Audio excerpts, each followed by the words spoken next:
Welcome. First of all, welcome. This is Unsolicited Perspectives. I'm your host, Bruce Anthony, here to lead the conversation in important events and topics that are shaping today's society. Join the conversation and follow us wherever you get your audio podcasts. Subscribe to our YouTube channel to watch our video podcast. Rate, review, like, comment, share. Share with your friends, share with your family, hell, even share with your enemies. On today's episode, I'm going to be talking about the Diddy case. I'm going to be also reacting to how I personally feel about the Diddy case. And then I'm going to be bringing back what grinds my gears, the gym edition. But that's enough of the intro. Let's get to the show.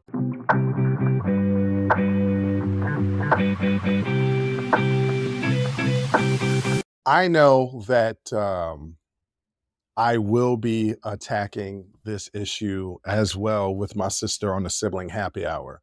And I want to give her the space without my interruption to really voice her opinion about what's going on with Sean Combs, aka Diddy. But I wanted to take this show and give everybody the facts of what's going on, because I was talking to somebody earlier and they were reeling off a bunch of stuff and I was just like, that's not true. So with social media and things of that nature, misinformation can get out there. You know, I kind of say that I'm a journalist, kind of, sort of. So I want to give you guys the facts as what's been presented so far about the case.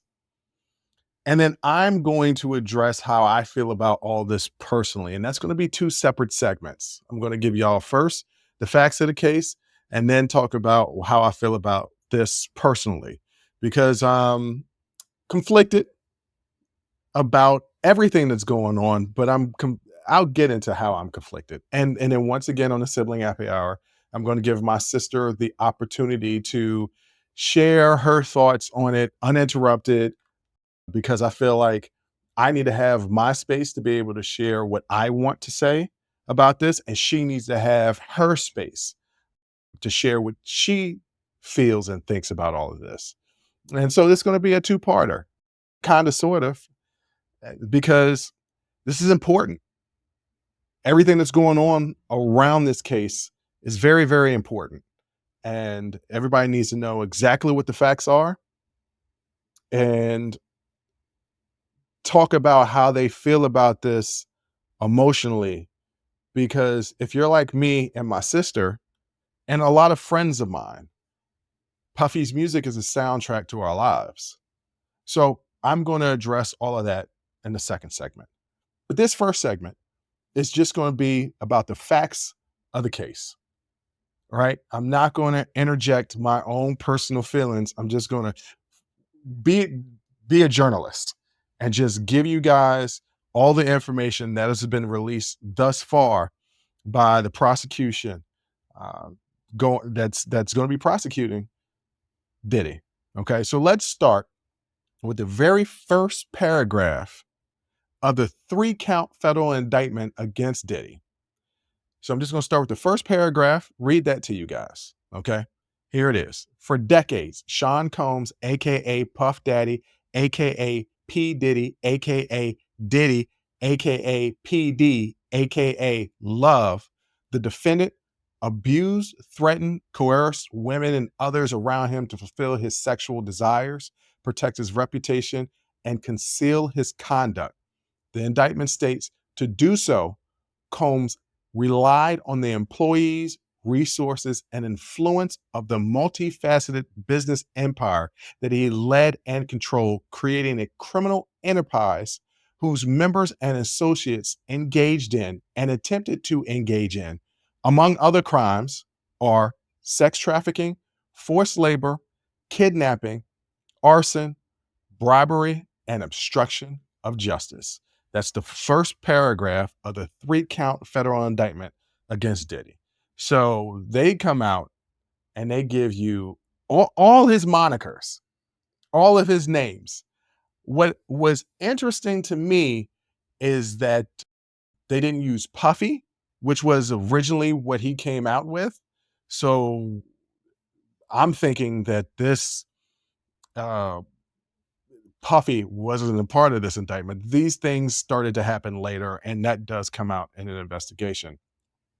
But basically, the indictment accuses Combs of leading a criminal enterprise. I'll get more into that later. A criminal enterprise with other associates and employees. He alleged he hosted drug filled freak offs with victims and sex workers, notes of instances of physical and sexual abuse, and just illuminates what law enforcement found in the March raids of his home.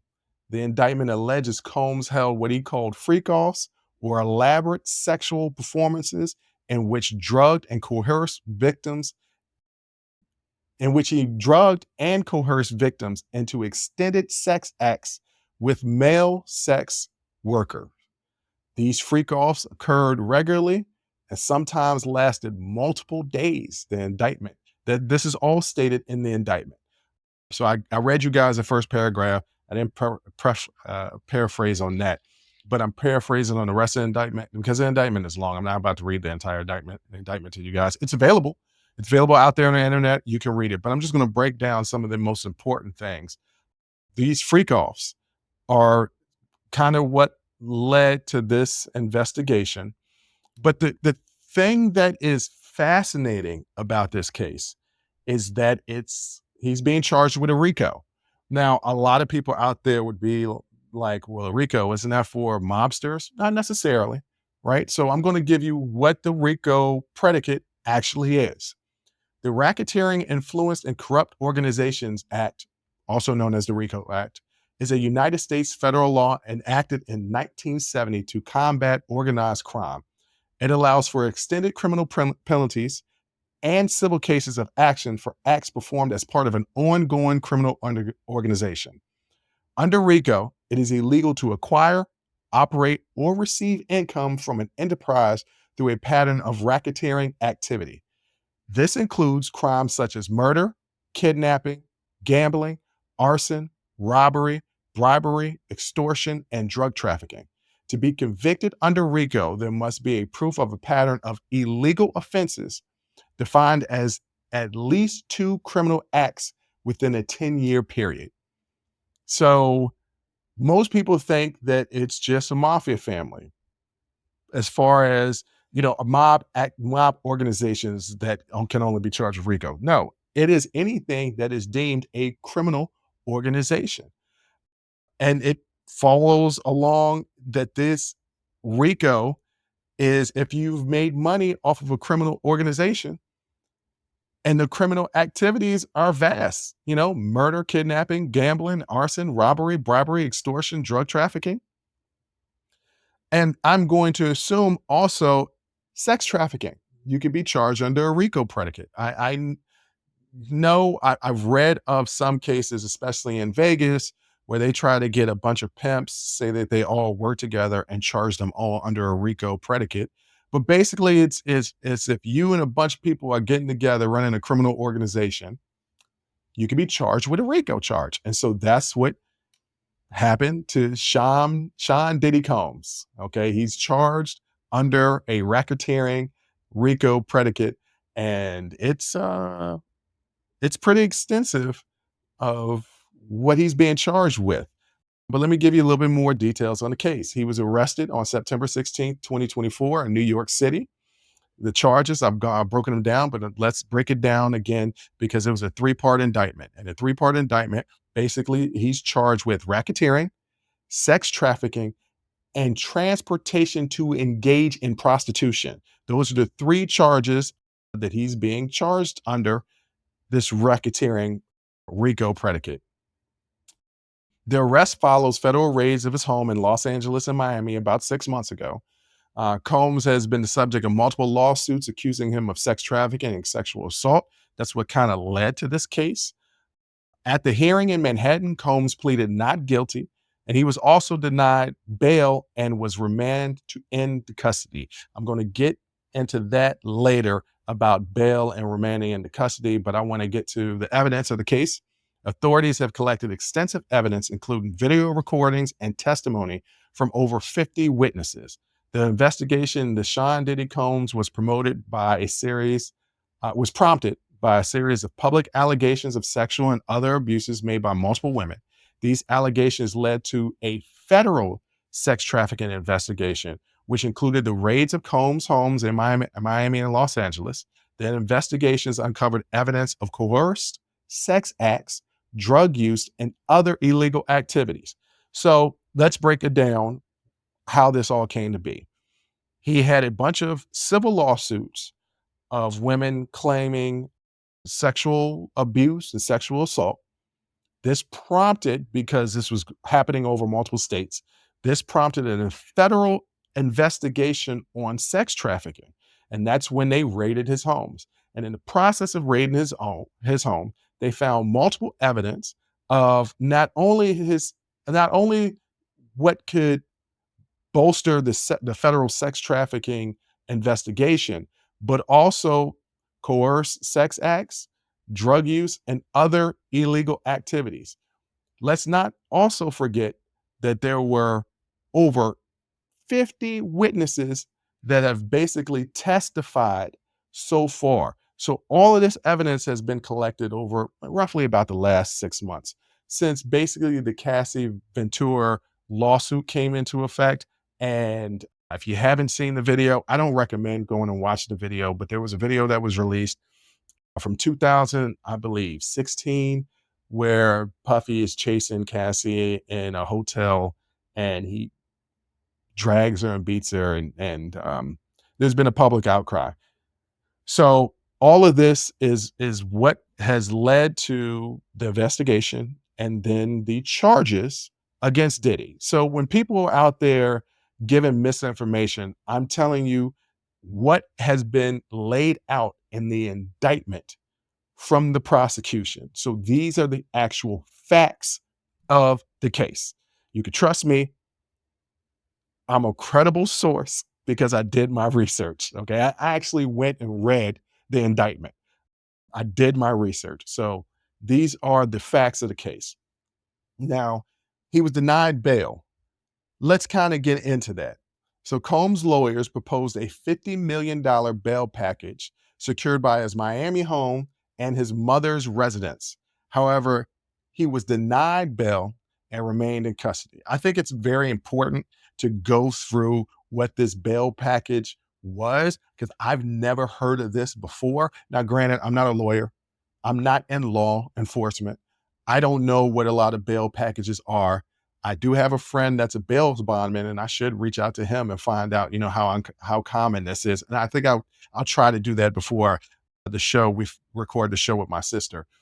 But I thought it was kind of interesting that Diddy was like, "Hey, look, I'm going to put up a $50 million bail package so that I can go home and not be remanded to custody, basically put in prison until his trial."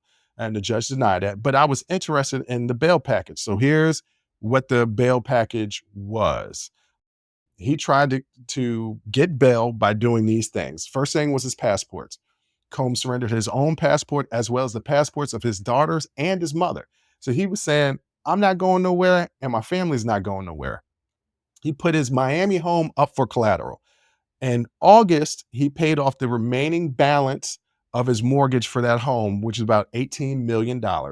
He did that around August 20th. So that and the home is worth about 48 million. He paid it off so that he could use the entire home as equity. So that's a part of this $50 million bail package.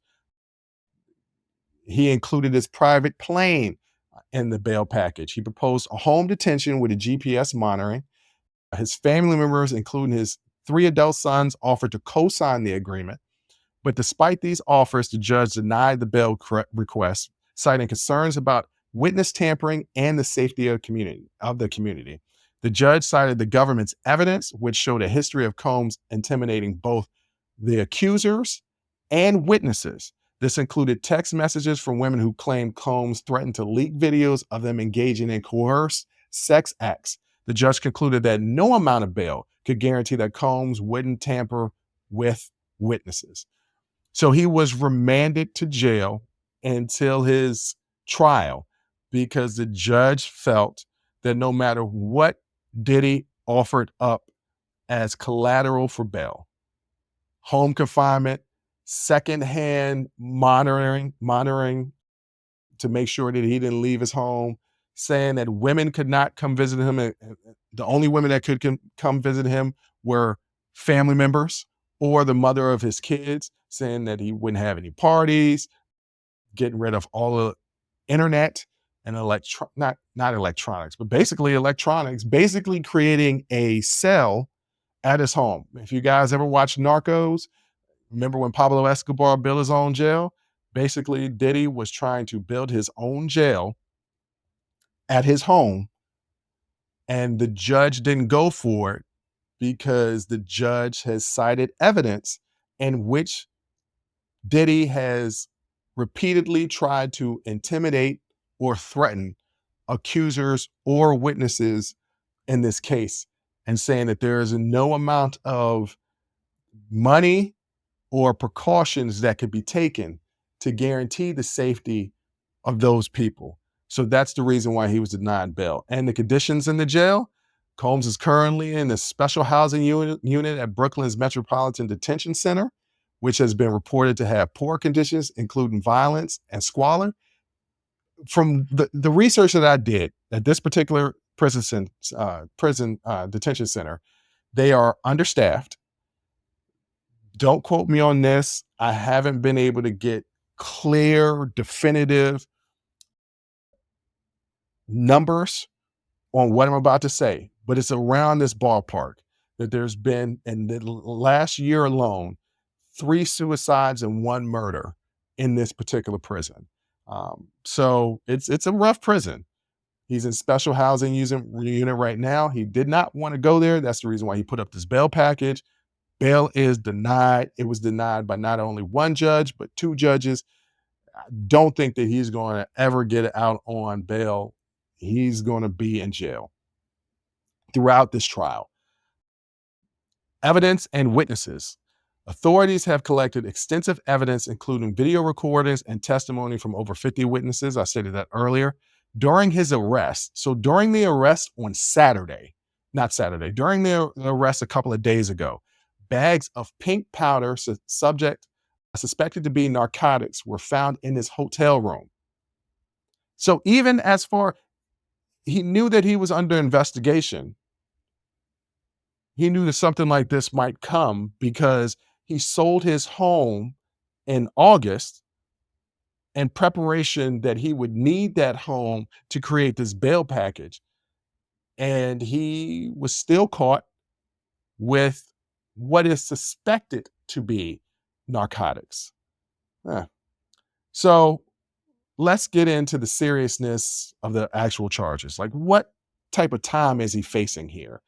Racketeering. Let's start with that. That, as I explained earlier, that involves a criminal organization. The sex trafficking, allegations including coercing individuals into commercial sex acts. And then the transportation to engage in prostitution. This charge involves transporting individuals across state lines for the purpose of prostitution. Here are the penalties. For the racketeering, this charge can result in up to 20 years in prison per count. For the sex trafficking, this carries a mandatory minimum sentence of 15 years and can go up to life imprisonment. The transportation to engage in prostitution, this charge also carries a potential life sentence. So the charges are very, very serious. He is facing, at the bare minimum, even if he just gets charged with the sex trafficking, if they don't get the racketeering, if they don't get the transportation to engage in prostitution, if he's just convicted on that alone, it's a guaranteed 15 years in prison. He can go free if he beats the case. Or if he's found guilty of anything, it could be anywhere from 15 years to life imprisonment. Now, I've given you guys the facts of the case. This is all the information that was presented in the indictment and what has been released by the prosecution. And through interviews that I've watched of the DAs that are the DA office that's in the Southern District of New York, that is prosecuting this case. They've done several interviews and I've watched them all together, all the information. This is all the information that's presented to you. This is everything that he's being accused of. These are all alleged offenses. The prosecution has their case. It's up to him to defend himself. We're going to see what happens in trial, unless he cops a plea. I tried to make sure that my personal feelings weren't placed in this segment because I'm going to get into how I feel about all this personally next.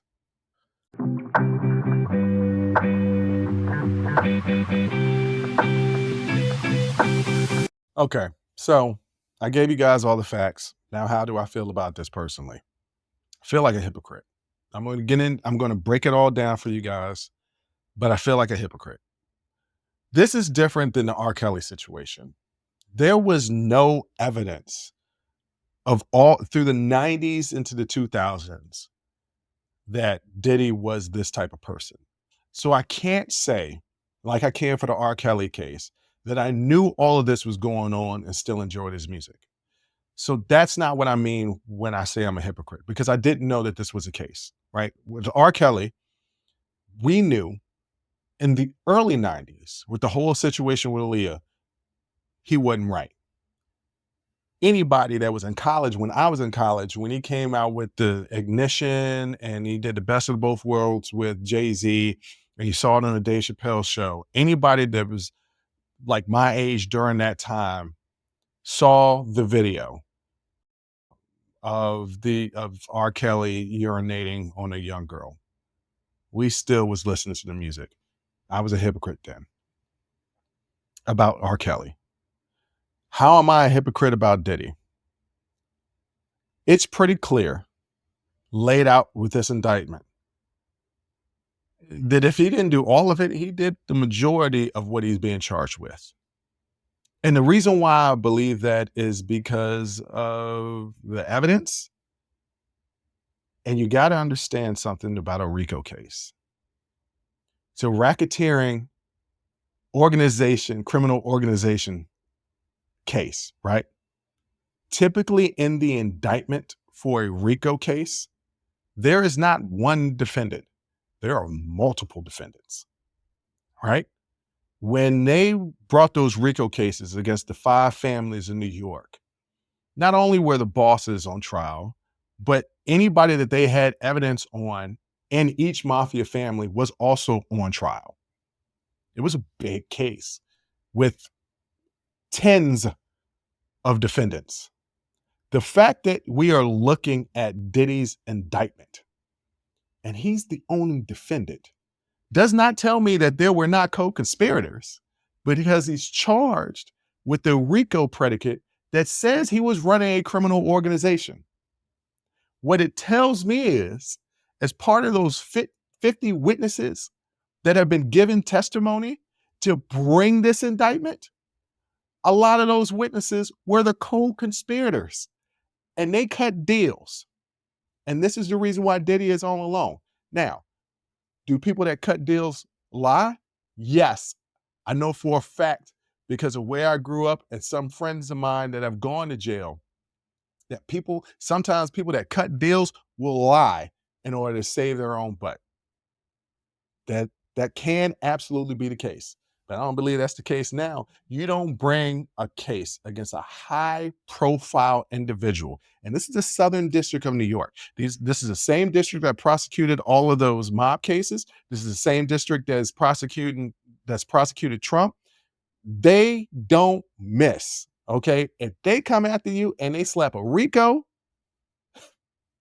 you going to jail, okay? I don't know too many people that beat RICO charges from the Southern District. Has it happened? Yes. But hey, their batting average is higher than you want it to be if you are a defendant. So you look at all this evidence that's presented and the fact that a lot of people have come out talking about the freak offs. See, this once those houses got raided 6 months ago and it was on the news and me and my sister talked about it, people started talking about these freak offs. What was closeted before had started to come to the light, not just because of the raids, but people that had known about the freak offs and in the industry started doing interviews, and they were being vague, but if you watched enough interviews or listened to enough interviews, you could start to piece together, oh, they was really doing some crazy stuff. But I still haven't gotten to the part where I'm a hypocrite. See, it's pretty evident that he is absolutely guilty of at least most of this, as I stated before. My problem then becomes, what do I do about it? See, this is what I mean by that. As I said, Diddy's music from 1991, he had an influence on Jodeci, to, I don't know, the mid 2000s. He's done hits. His music is literally the soundtrack to my life. If I wanted to do a biopic on Bruce Anthony and say it was a musical, the majority of the music would be music that Diddy had a hand in. I enjoy that music. The music is very difficult for me to let go of. And so I'm going to go a little bounce off the walls, but follow me here. I've had this conversation with my sister. If y'all are regular listeners and watchers of the show, you know that I've had this conversation of how I can understand how a Trump supporter can be hardened and rock with him despite everything that he's been accused of, been found guilty of, said, done that's derogatory, racist, misogynistic, because he represents what people actually want, what some people actually want. They want to go back to this way of life where things weren't, where nothing had changed, because people don't like change. So I said, in the conversations with my sister, I've said, I kind of get it. I kind of understand, because letting go to R. Kelly music was a big deal. And I wasn't that big of an R. Kelly fan, right? Not as big of a fan as, say, Michael Jackson or Diddy's music. Not specifically Diddy himself, but Diddy has his hands on so much music that I am absolutely a fan of. I mean, Bad Boy in the 90s, I still listen to a lot of 112. I still listen to Biggie's music. I still listen to Total and Faith Evans and Black Rob and Shine. Like, there's just so many people. And that's not even including the people that, like, he executive produced, right? He executive produced Jamie Foxx. He executive produced Usher. He executive produced Mary J. Blige. I told you he was a part of Jodeci. Like, there's so much music that he's a part of that is a part of my life. I don't want to give it up. I don't want to give it up. Mind you, this is me admitting that I wholeheartedly believe that at the very least, he did the majority of the things that he's being charged of. There is no question in my mind. This is a despicable, horrible human being. And let me tell you something. The indictment has not laid out absolutely everything. Indictments are meant to be very vague, and they get to the details in the case, because you don't ever want to try this in the press. They get to the details as they try the case. It's going to get worse. And I'm a hypocrite because I'm not going to stop listening to the music. I'm not. I'm going to be honest with everybody. I'm not. There are a lot of things that I'm very, very principled on that I won't budge on. And this is the reason why I wanted to do my segment by myself, to not hear my sister's counterpoint, because I know what she's going to say. I know what she's going to say. This is my sister. I love her. I know her. I know what she's going to say. And she's going to be like, well, I'm not listening to it. And let's be honest, she's not as big of a fan as I am of Diddy. Ask her about Prince. Ask her if this was Prince, how she would feel, right? And so when you're put in that position, I can understand why people still watch The Cosby Show. Why people still are going to listen to R. Kelly music. Maybe you can try to separate the artist from the person. I don't know. I feel dirty doing it. I understand the hypocrisy. I, I, I get it. I absolutely get it. And I'm on this show all the time calling people out on their hypocrisy. I get it. I'm telling you up front, I'm going to be a hypocrite about this. Absolutely. I'm going to be a hypocrite about this. I want him to go to jail because there's stuff out there that hasn't been fully vetted, but rumors and innuendo of things that have been done that are way worse than what this indictment lays out. If it's true, he deserves to be under the jail. Absolutely under the jail. Still going to listen to this music. Now, where I'll draw the line, and I'm trying to, once again, I'm a hypocrite. I'm trying to draw the line because I can find funny in just about everything. I can find funny in just about everything except for anything bad that had to do with kids. I cannot find the funny in that. But about anything else, I can find the funny in it. And obviously, when they do the arrest and the raids, and they find 1,000 bottles of baby oil and lubricant that he's just got stored, that's funny. And there have been a lot of jokes on social media and in my friend group chats and just conversations that I've had with other people that really like to harp on that. And yeah, that is funny. That is funny. I don't think it's funny. I'm going to draw the line when it gets to the point where you find out what these women went through.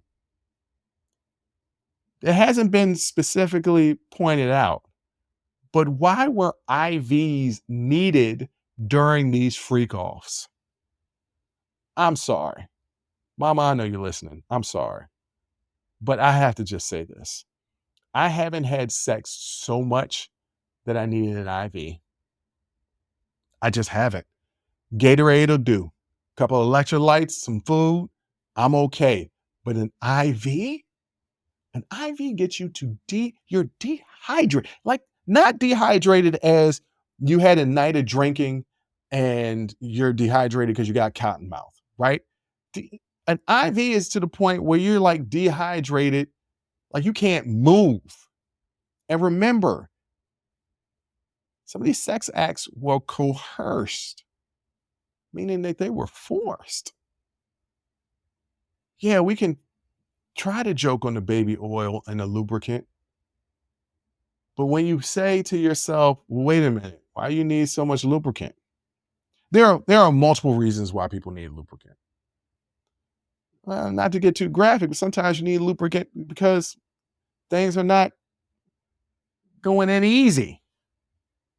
Factor that in with the IV. All this ain't that funny, man. It's not funny. There are victims out here. There are people who suffered, whose lives that were changed. And yeah, normally I'm a person that could find the funny in everything, and I did until that hit me as I started researching more and more about the facts of this case. And I'm like, this ain't funny. I can't crack no jokes on this. No jokes. Because people's lives were ruined because of this. Intimidation, extortion, arson, these were all these are all things that are part of that RICO predicate that he's been indicted on. All of it. Am I going to stop listening to the music? No. And I have real shame on that. And you would say to yourself, well, Bruce, if you have shame and you know you're being a hypocrite, just stop. I have so many great memories that are tied up into music, right? Like we have soundtracks to our life. There are times we were at a party, hanging out with your friends, dancing with somebody special, and a song comes on and you remember that memory. And memory is ingrained in you for the rest of your life, not only because of how it made you feel, but also the smells, the sights, the sounds. And a lot of the sounds that I have to some of those memories that I hold dear, Bad Boys playing in the background, or some artists that Diddy worked with. And he worked with I'm gonna say he worked with almost everybody that ever made a hit. I'm just supposed to cut out all of that music? I'm supposed to deprive myself of those memories. That's the reason why I give people a pass. If they continue to watch The Cosby Show, if they continue to watch R. Kelly, it's real easy for people to be principled on certain things that they don't really have a connection to. It's really easy for me to say, well, I just won't watch The Cosby Show anymore. I mean, I enjoyed The Cosby Show. I grew up on The Cosby Show. It's not like I'm going back and watching reruns. So it's easy for me to give something like that up. Much, much more difficult when it comes to like Michael Jackson or Diddy. So I'm a hypocrite. And that's how I feel about that. I have real shame about how I feel. But I cannot give up those memories that are connected to the music because it's in the background. I can't block out the memory and not hear the music. If I can have that ability, I would do it. And then I would not listen to Bad Boy or Diddy or anything that he was associated with.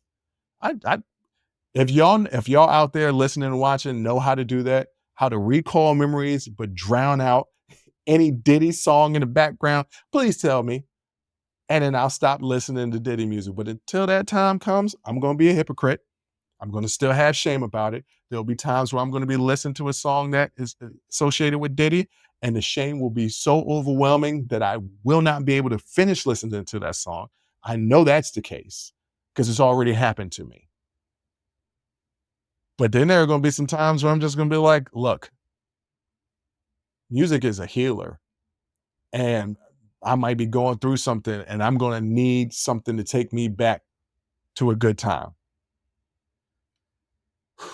I'm just being raw, honest, and real with you guys.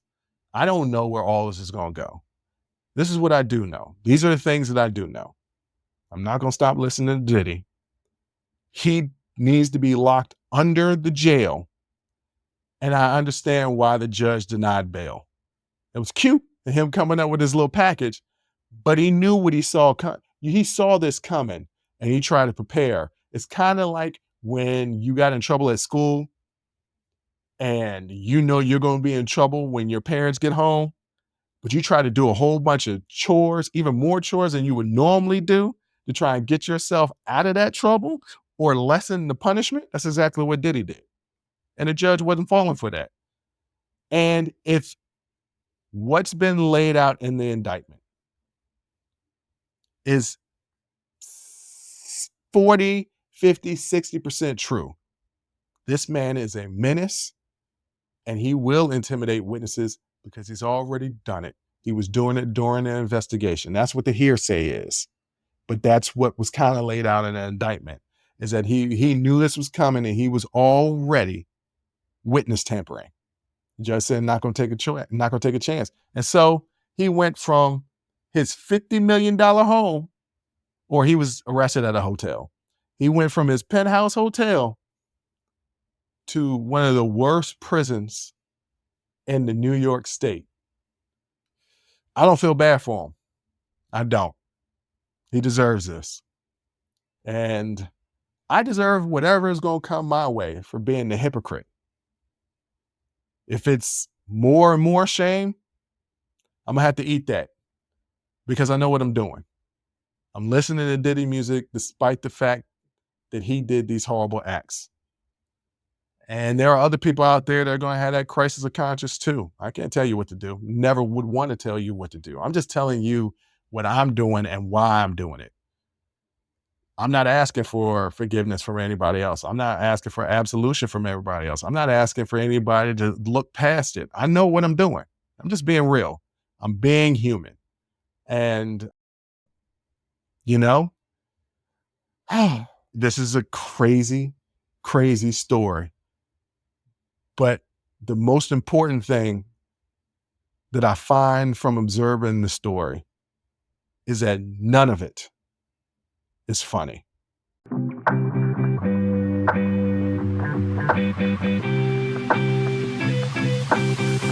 Well, none of the Diddy stuff is funny, but my aggravations in the gym are kind of funny. So I haven't used this segment in a long time, what grinds my gears. And this is what grinds my gears, the gym edition. I was in the gym every day, but more specifically, a couple of days ago. And I was just, I felt like every one of these things that I'm about to reel off to you, I was dealing with in that hour that I was in the gym. And I walked in, I always kind of walk into the gym angry because I psych myself up to get through the workout. And anger is a really good amplifier to get you through the workout. A really good push to get you through the workout. So I'm always a little angry.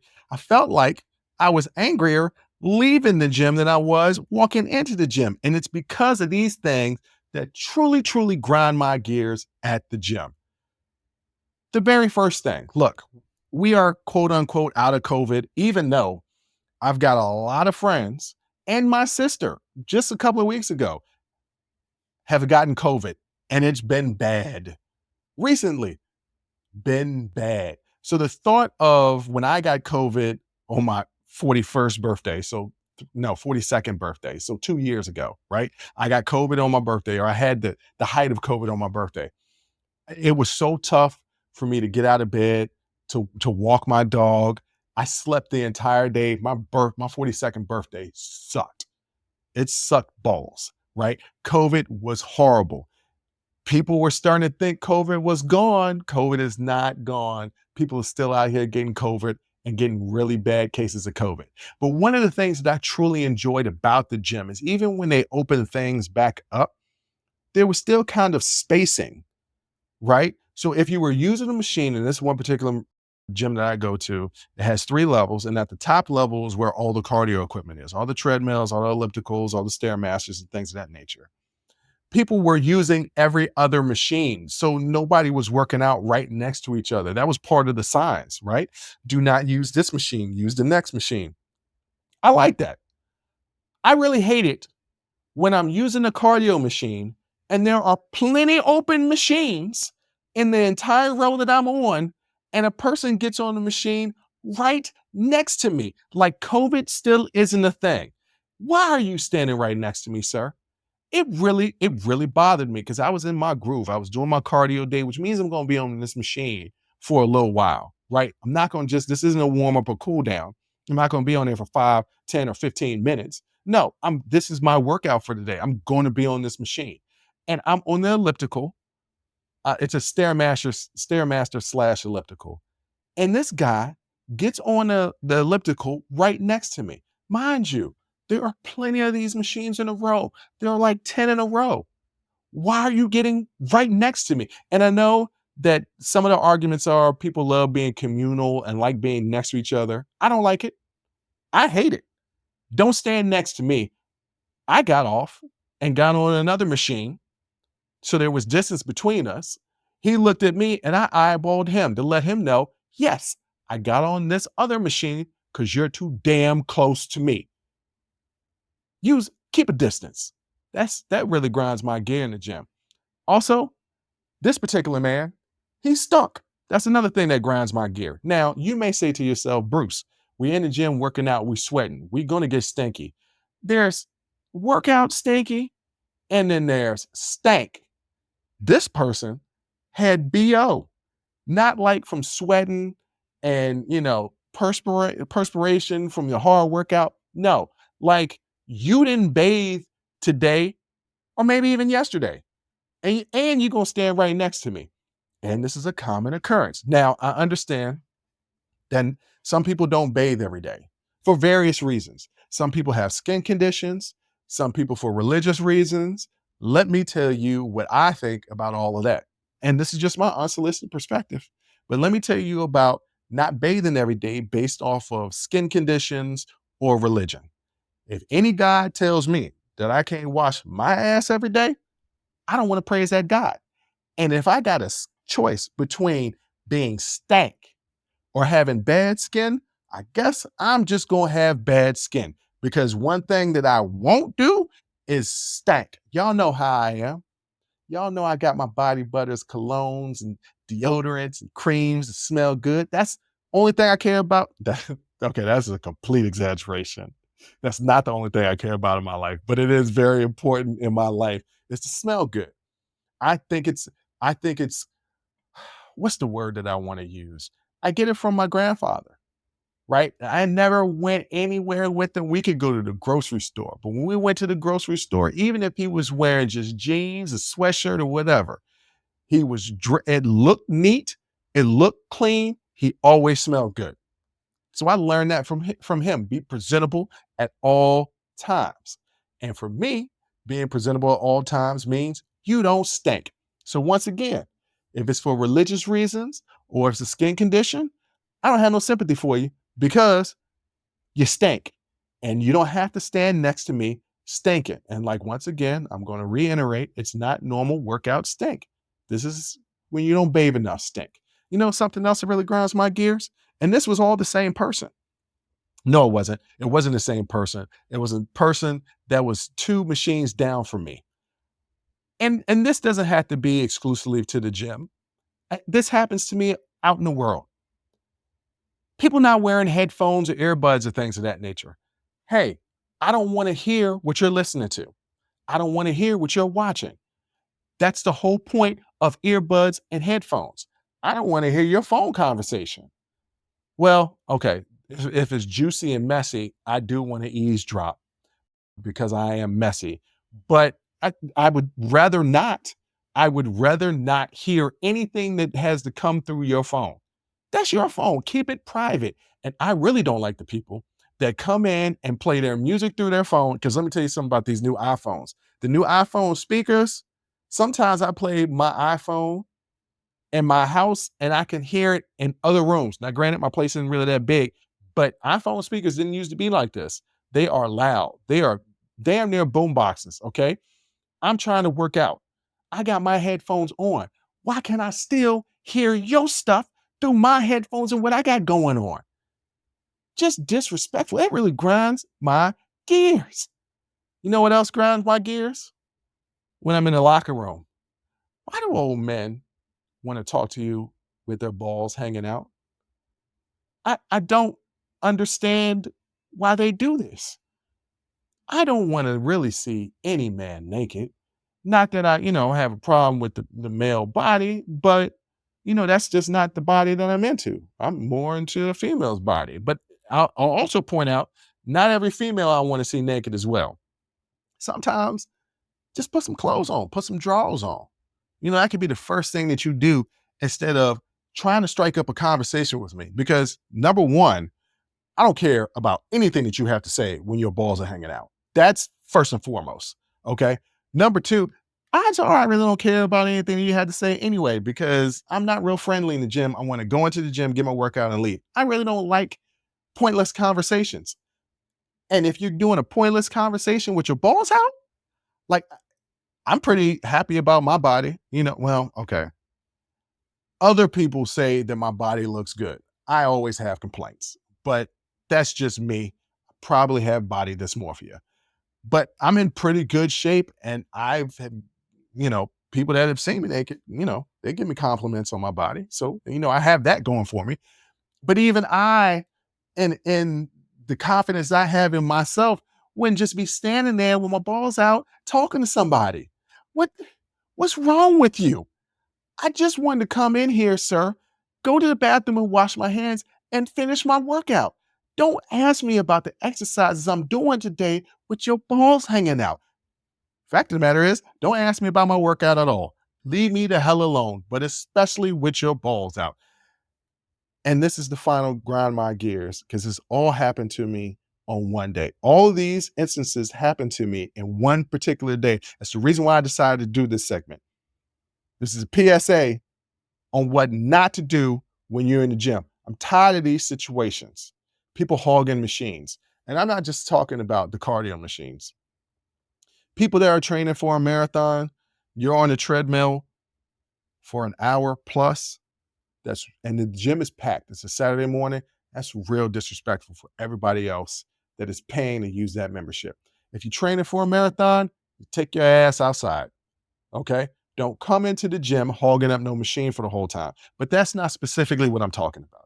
Specifically, what I'm talking about is when people are doing supersets or trisets. That's when you do 2 or more exercises in one grouping, right? So maybe you'll do a chest press, maybe you'll do a pull down, maybe you do a shoulder press, which is crazy. I don't know anybody that would do those 3 things, but I'm just giving you an example, right? So maybe you're at the chest press machine, you're at the pull down machine, you're at the shoulder press machine, right?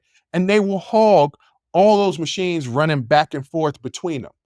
I don't like those people. Do I do supersets? Yes, but I try to be respectful for other people that want to use machines, and I don't use 2 machines at the same time.